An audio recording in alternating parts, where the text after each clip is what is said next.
everybody, and welcome to another episode of Horror Movie Night. This week on Listener Submit It Month, we are talking about Crawlspace from 1986. And as you know, someone drew the short straw, and it was Joey. Joey, welcome to the podcast. Glad to be here. and this was, I am pretty confident this is your first time on the actual show. You've joined us for some live streaming stuff, but this is your first Horror Movie Night appearance. Yeah, despite all the sexual favors I did for you, you kept bumping me back. So maybe you should work on your sexual favors. And Before we dive into the email, the very long email that we received for Crawlspace, Joey, you are part of Dark Hills Gaming with our friend Marissa, or is it now Dark Hills Events? It is Dark Hills Events. We changed That's it. Right. Don't just do games. Yeah, so Dark Hills Events, at the time that we're recording this, we're about to do a second version of the Cabin in the Woods live stream game, but when this comes out in mid-September, we're going to be right around Halloween time, and I'm willing to suspect that there will probably be another type of live stream game over on your guys' side of things. Yeah, we're working on a couple interesting things. Right now we're considering a 13 Ghosts remote experience for those of you interested. And we're working on something in the vein of Trick or Treat. So come on back to Dark Hills Events and see what nerdy horror shit we get up to. I'm very excited to see how. I believe I was the one that messaged you that you should do 13 Ghosts, and the fact that you took that suggestion made me so happy. You absolutely were. I am always happy to steal good ideas. So, into Crawlspace, we got an email from, well, I'll read the email and we'll get to the name, but y'all who have been on the Facebook page know this man.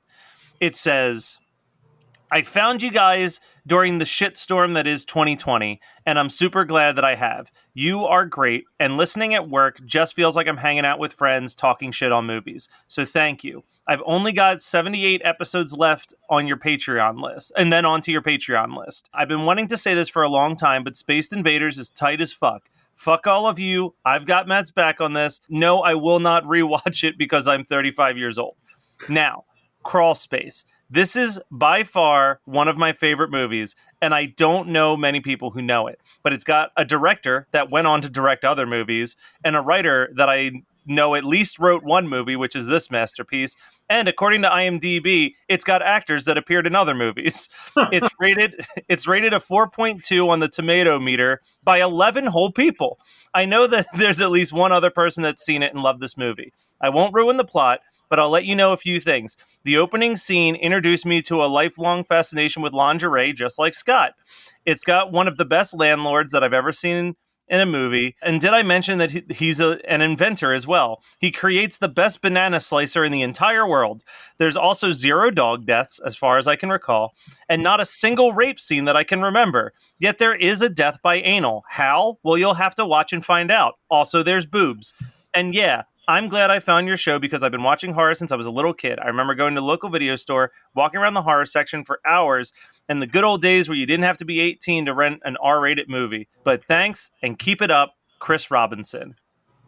Nice. I still don't think you have to be 18 to rent an R-rated movie.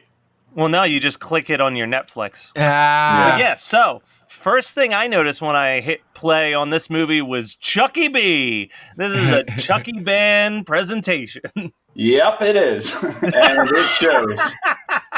It's so funny that everything from the 80s that Charles Band touched kind of looks and sounds and feels like Charles Band. As a producer, I don't know what he did to make everything kind of homogenized and gives me kind of that like nostalgia hug. It's weird because this was my first watch.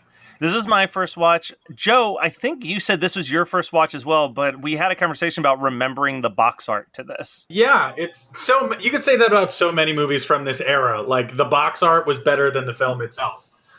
So, quick question: which box art did you remember? Was it the one with the Nazi paraphernalia on it, or no? No, not Nazi paraphernalia. Is it the one with the orange floor and the hand coming up from the crawl space hole? Yes. There's also one that's just literally it's an all orange cover with just a bloody handprint next to a crawl space. It's like the same orange as like if you got a tape of Nickelodeon cartoons on VHS as a child. Like it's not great. But I actually, for some reason, thought that the VHS cover to this was a movie that I had to Google to figure it out. But it was The Headless Eyes was the cover that I was thinking of, which is just a giant eyeball laying on the ground. But I swear to fucking God that they used that is the exact same cover for Killer Eye. Let me see. Literally, they used the same fucking. Am I crazy here? Because the Killer Eye has the exact same. The woman is different in it. In the Killer Eye, the woman has her hand behind her head, but in the Headless Eye, she has her hand like over her eye, like her eye just came out of her head. But that is absolutely the same cover.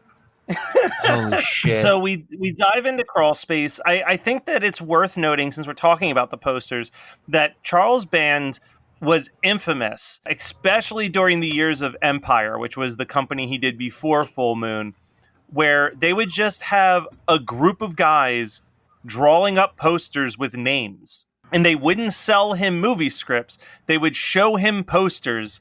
And if he liked the poster, he'd say, get a script for it. And that's how he sold movies, was based on the poster first and then writing the script to fit the poster. So that's incredible. Yeah, it's insanity. And I feel like that's how you get something like Crawlspace, which I was reading the wiki page on this movie. And Joey, I know you were doing some research because you were commenting about it on our Facebook page about the 11-minute short film that was made about the making of Crawlspace. It is 11 times funnier than the full film I watched. It is this amazing documentary. What's it called again? It's called Please Kill Klaus Kinski or Please Kill Mr. Kinski. I got to look it up again. But apparently, yeah, Please Kill Mr. Kinski. Apparently, Klaus Kinski, fucking Nosferatu, one of the greatest actors, made it just hell on earth to film. And so the crew started asking the director constantly, please kill Mr. Kinski, please. So I was looking up some of this, and basically the story that the director gives is that he wrote the first draft, and it was an anti-Vietnam tale revolving around a returning vet who decides to recreate a prisoner of war camp in his attic. And when he turned in the first draft, Charles Band felt that America wasn't quite ready for Vietnam stories. So he suggested to make it a Nazi instead. So the director said, you don't think America's ready for a Vietnam story, but you think that they still want to see more Nazi stories. And he said, I'll get you Klaus Kinski. And he said, if you get me Klaus Kinski, then I will make this a Nazi story. And he goes, so he got me Klaus Kinski. So that's, and as we've learned through Puppet Master movies, Charles Band loves him some Nazis, at least as a protagonist. He loves putting them in the, like, I've heard multiple people talk about this now where like Nazis are just like the cheat code now for like bad guy. Like it's just like now. That's not like, just now. Well, no, but I've heard people talk about like as far back as like the 80s, it was always like, we don't want to do character development. So how do we get the point across that this is a bad guy? Let's make him a Nazi. And then like, look, if it's enough for Spielberg, it's good enough for whoever made this. You know, what's crazy to me is that we've been dehumanizing Nazis and killing them in video games and movies for basically 40 years. And yet there are people that are like, you know what's cool? Neo-Nazism. Listen. Like fucking what? There's people who were Team Jacob. You knew she was going to end up with Edward. Why do you back a losing team? But people do it all the time, Scott. That's only the fourth time that Matt brought Twilight into a Nazi discussion. Poor Jacob for being equated with Nazis. Am I supposed to know why you're referring to Twilight in 2020? No one is. Well, a new book came out a couple weeks ago, I think. Midnight Sun. Anyway, so the first scene starts with a stalking where a girl in lingerie just decides that her nibbles, Jesus Christ, just decides that her nipples need to breathe. So she just cuts little holes just for them to pop out. She needs to be so careful. Sorry, Scott. I just can't get over how dumb he is. He's your brother. Why is this a surprise? I don't know. So, Matt, what do you want to see? Your nibbles? Can I see your nibbles? I'm kind of upset with, back to Chris Robinson's email about this. He knows me too well because I actually have a note that is embarrassing to read out loud, but I'm going to do it because it's listener submitted month, and this is all about self-effacement. So I have a note that says, the woman in sexy lingerie admiring herself in the mirror in front of a window trope really set me up for disappointment in life. Because that's not what real life is like. My problem with, there's a lot of problems I have with this movie, but my problem with this movie is that it's only 80 minutes long, but it feels like 3 hours because there's only like 5 to 10 minutes that I was enjoying myself. Wait, did I watch a different version of this film? Because the version I watched was longer and had a different opening. Well, that's not the opening. The opening is him. I don't remember exactly what the opening was, and I literally watched it 24 hours ago. It was like someone got a knife through their chest, and then within 30 seconds, being hung. Yeah, it's a spring action spear. Mm-hmm. And then the intro started, and Jade started talking to me, and I was like, man, I really need to pay attention. And Jade talks for a while, and Jade did talk for a while. And then when she was done talking, it was still the intro that was just a panning camera through a hallway. I have no idea how long it was, but I know it was longer than a Jade conversation, if anyone would judge a time. Thank goodness she doesn't listen to the show, because you would never get to sleep in the same bed. No. I thought you were going to say I'd never get laid. I was like, joke's on her. I don't get laid. So wait, did you watch the wrong movie? No, I definitely watched the right one. It had Klaus Kinski, but I was like, 80 minutes? I wish I'd gotten to watch an 80-minute version of this. I watched an hour and 20 minutes at least. Wait, did you watch it on YouTube? That is 80 minutes. Hang on. Oh, my God. That's why I don't do math. I was like, who's going to tell him? I love the fact that having a guest on, this is the first time ever where a guest has been worse at math than Math Kelly. Actually, this reminds me, I got a message from a listener the other day who I guess is working their way through our back catalog. And it says, I'm listening to your Pet Sematary 2 episode. Thank you for correcting Scott on how to pronounce finite. It was driving me crazy. And I said, you're welcome. It's rare that I'm the one correcting someone's incorrect word. And she goes, oh, I listen. Wait, so you can say finite or finite because it's infinite. So jokes on both y'all. I'm not sure that's how English language works. I'm looking here, and one of my notes, just as I'm jumping around, because I don't have a ton of notes for this, it's just said that they basically put about 5 minutes and $20 into making an eyeball and tongue prop for this movie. Because he's got these... And a finger.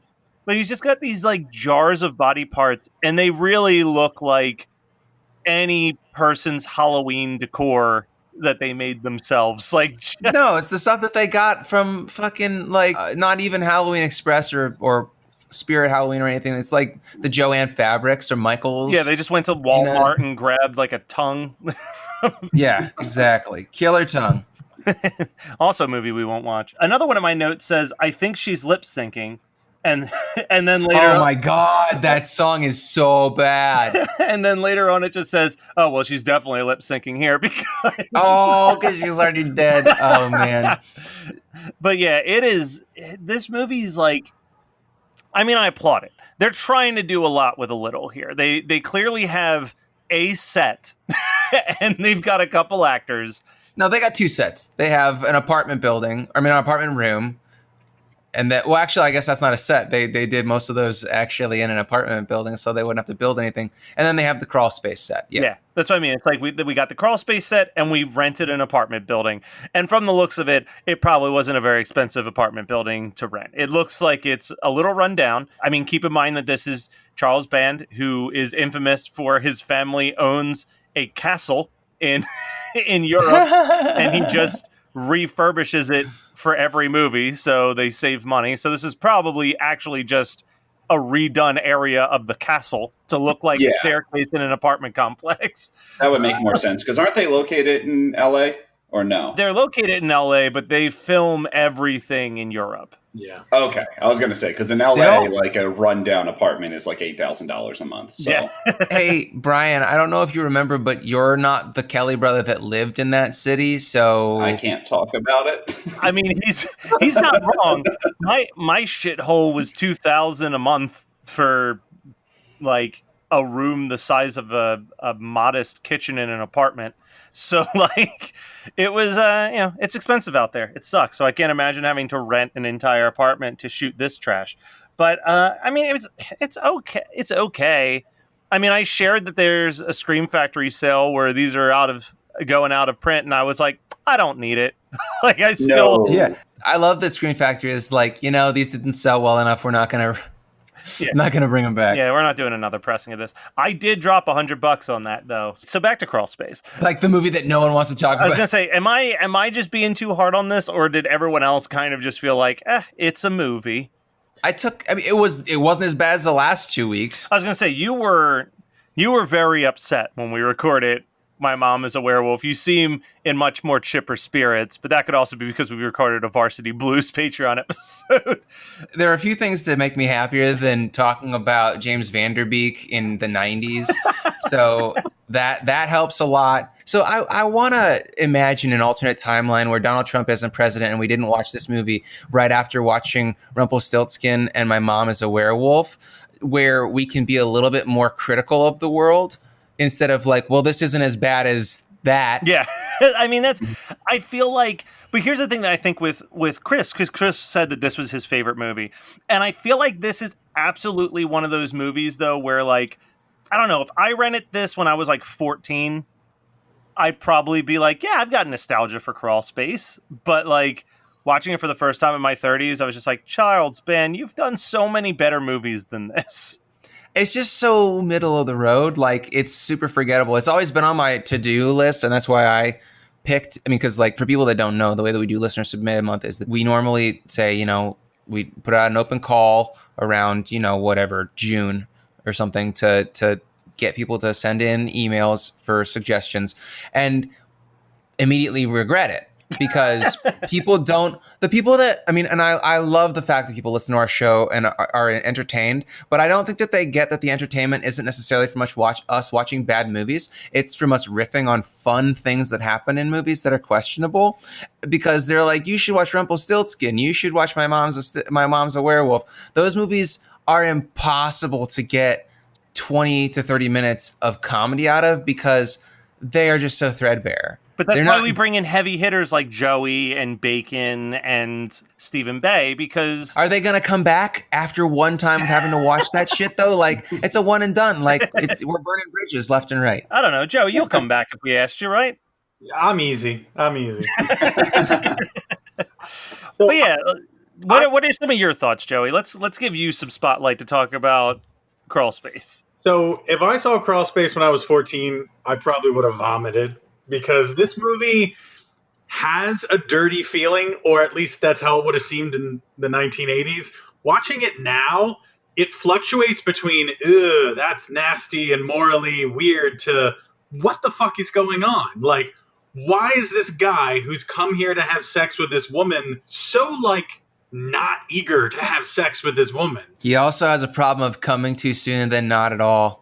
It's very weird how I don't think that in the 270 movies or whatever that we've discussed on Horror Movie Night, plus the probably 100 some that Matt and I did in Reddit Horror Club, I don't think I've ever heard somebody say, I'm gonna come. Yeah. I mean, I've heard people say it in movies, but usually it's like a Lonely Island skit where they're like, I'm gonna come, like, and they do like a weird voice while they're saying it. This was very sincere and awkward. The whole movie's sincere and awkward, but it's like you feel the stink of 80s sleaze all over it, but it also feels like it's too afraid to be sleazy.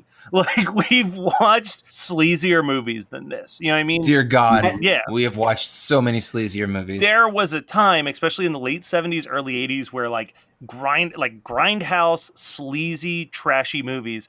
And like, this is one of those films where like, and I hate saying it like this because it's such a weird thing to say, but like, it wants to be sleazy, but it's kind of a poser about being sleazy at the same. It's kind of like when we did our month of Rocktober and we all agreed that like Rocktober blood out of the other movies that we watched, like Black Roses and Trick or Treat and Rock and Roll Nightmare, like didn't feel like it was actually written by someone who loved heavy metal music. Versus like the other two are like love letters to heavy metal, and this one just felt like, I don't know, heavy metal horror is making a big comeback. Let's make something real fast.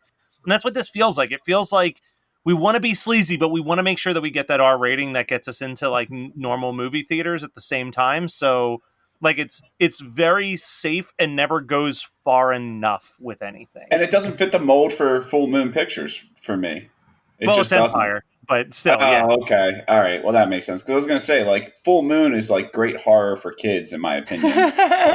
Yeah, says the guy that picked The Creeps, a.k.a. Deformed Monsters. Yeah, but I don't mean that it's good for kids, like, oh, this is a family fun horror movie. But it's like they're so bad at being deep that they just kind of, like, whether a Full Moon movie is good or bad, you know exactly what it's about because they don't trust you to figure it out. So they make sure that you're well aware of the entire plot and everything that's going on as it happens. And this, I figured out the movie like 50 minutes in, but I didn't know what was going on for the first half of this movie. So I'm looking at what came out for Empire at this time, and it's even more weird because like this is all of their releases, I guess in alphabetical order, for 1986. They put out Breeders. They put out Crawlspace. They put out The Dream Maniac. They put out Eliminators, From Beyond, Rawhead Rex, A Robot Apocalypse, and Troll all in the same year. That's a good year.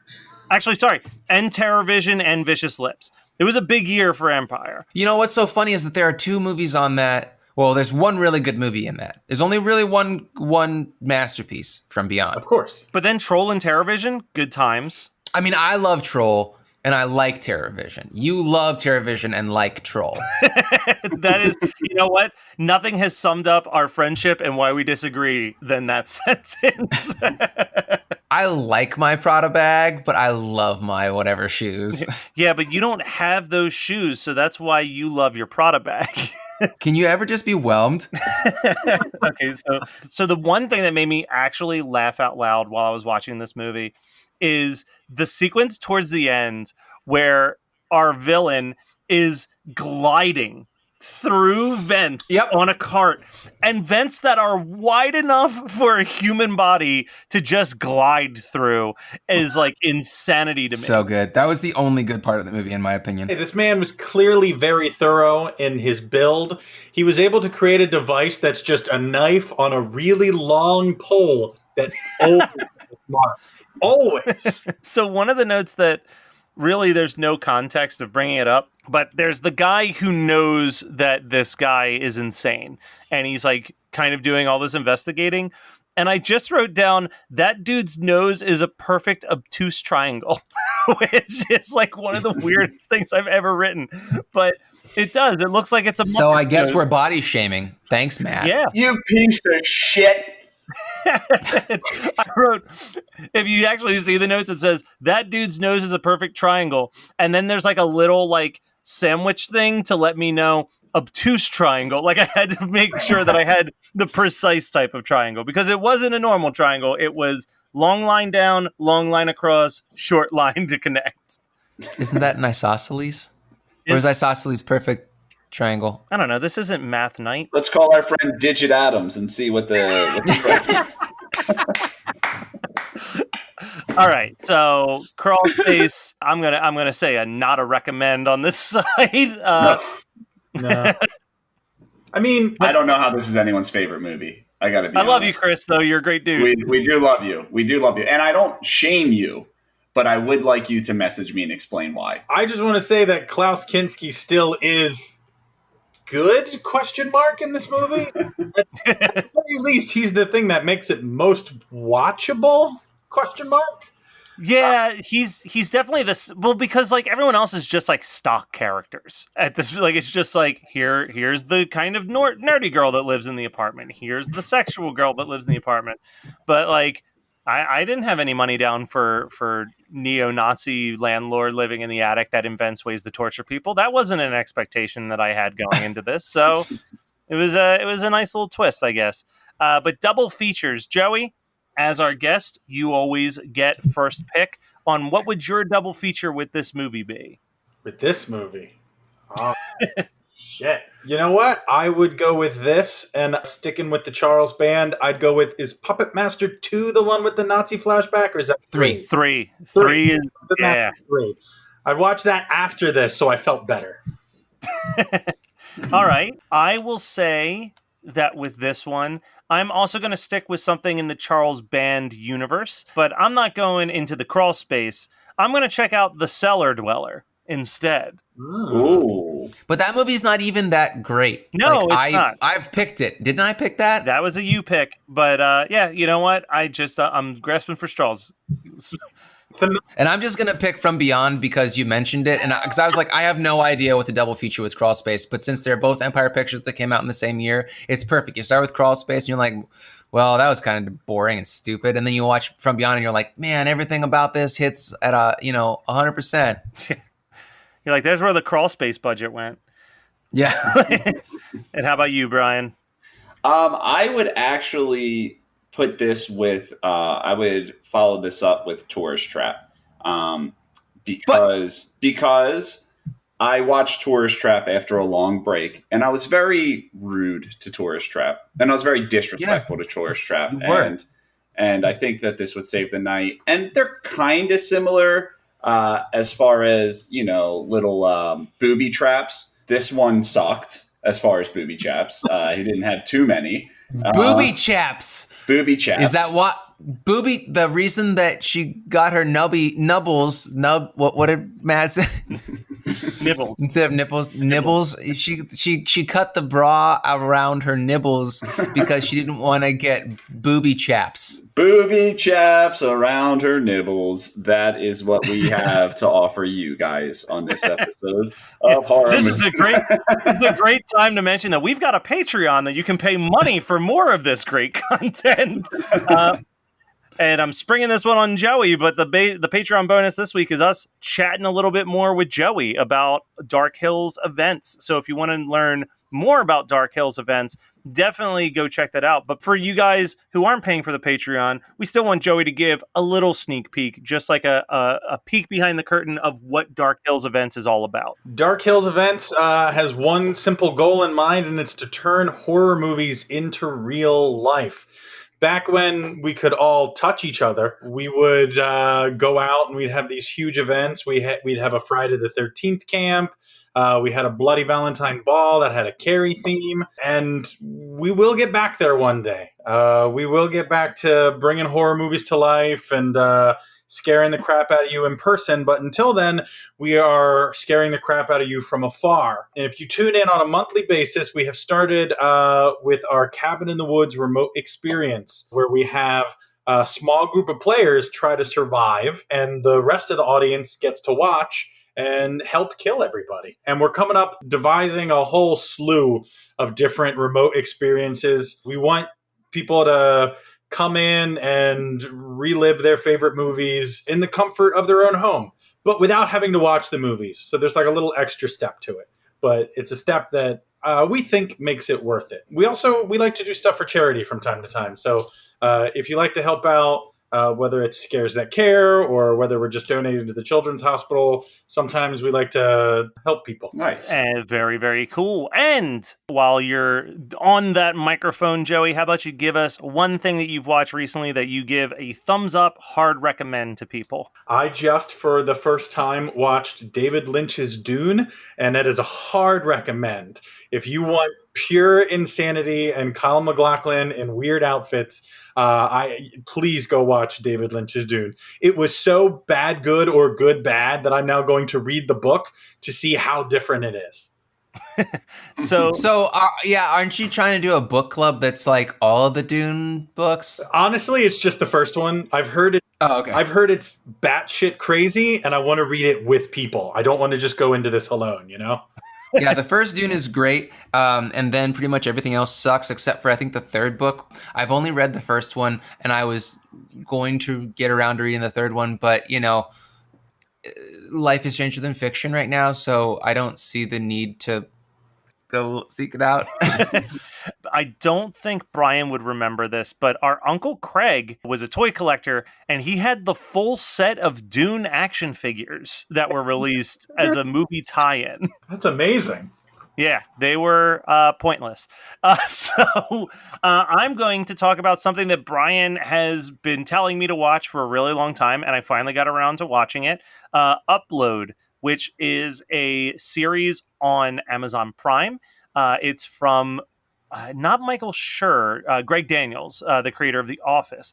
And it is a fun little sci-fi comedy mystery film, I guess. It's based on a futuristic world where when you die, you can either risk it and find out if there's a heaven, or you can have your entire conscience uploaded into a video game like world where people who are alive can call you and talk to you. They just can't physically be with you until they also die and upload themselves into the system. One guy is in a weird car wreck that brings him into this world, but his memories are wiped and he doesn't know why he doesn't remember certain details of his life. So him and the coder for the game begin to work together to try to solve the mystery on if he was murdered or not and why. Great show. Is that a TV show or the show, right? Yeah, it's a show on Amazon. Yep. Okay, Matt said movie, and I was like, I thought it was a show. Oh, yeah, no, I'm an idiot. TV show. Well, speaking of TV shows, Megan and I started watching Dollface with Kat Denning. Is that worth watching? Because I just put that on my to-watch list. It's great. Okay. I mean, I absolutely love it. We're 3 episodes in, and it is just... It's kind of like, take the idea of Nick and Nora's Infinite Playlist almost. Like, it feels a lot like Nick and Nora with the visuals of Eternal Sunshine of the Spotless Mind. Okay, Ooh. Cool. It confused me because I just also finished watching Fleabag, and the icon looks similar enough that I was like, is this just like Hulu's version of Fleabag? No, it is nothing like Fleabag from what I understand Yeah. Fleabag to be. Which also quick, just not soft recommended, it's great, but Fleabag is really good also on Amazon Prime. And Scott, you'll be excited because probably next time we record, I'll be talking about What We Do in the Shadows, the TV series, because I finally started it. So good. All right, and Brian, you're last up. I watched another show on Peacock that it's weird, man. I've been watching these shows that aren't really my type of shows, but I've been getting really into them. And I like that. I don't know if it's I don't know if Peacock got an early release and they didn't really shoot any American shows yet for it. So basically all the original shows are British, which I really enjoy, especially the dramas, because in America, it seems like, especially for TV shows, like you're just not allowed to have a downer ending anymore. Like no matter what, it has to be a happy ending. And in the UK, they're like, no, fuck this. We're telling a good story. However, we need to tell it. And there's a show called The Capture, and it's about, they have the CCTV in London that can track, face analyze you, and it tracks everyone. And this guy gets arrested for kidnapping this woman, and he swears that he didn't do it. And it brings into the question if somebody could hack the system and kind of deep fake things and frame people. And that's pretty much the entire show. But it was a lot of fun. It was only 6 episodes, but they were an hour each. So it was not a short watch, but not a very long watch either. And I would recommend that. And if anyone has Xfinity, you don't have to pay for Peacock. And if you don't have Xfinity, I wouldn't suggest paying for Peacock just yet until you get more shows up there. All right. Well, that was Crawlspace from 1986 as picked by Chris of Listener Submitted Month. Next week, we are doing our last Listener Submitted Month, possibly ever. Goodness. Who knows? Yes, yes. But you've lost your privileges. But I will say that it is absolutely the one I'm most excited to talk about. It is one of my all-time favorite movies, so I'm so excited that we're talking about it. And you guys can tune in next week to find out what that movie is. And if you just need more Joey in your life, then head on over to our Patreon at patreon.com/HMN podcast and get a little bit more Joey in that life. Thanks, guys, and we'll be back next week with more Horror Movie Night. Ooh.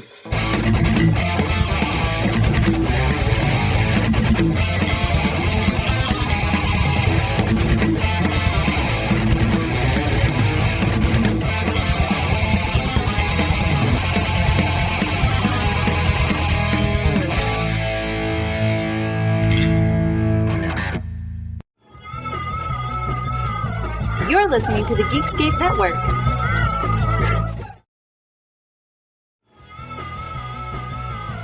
You're listening to the Geekscape Network.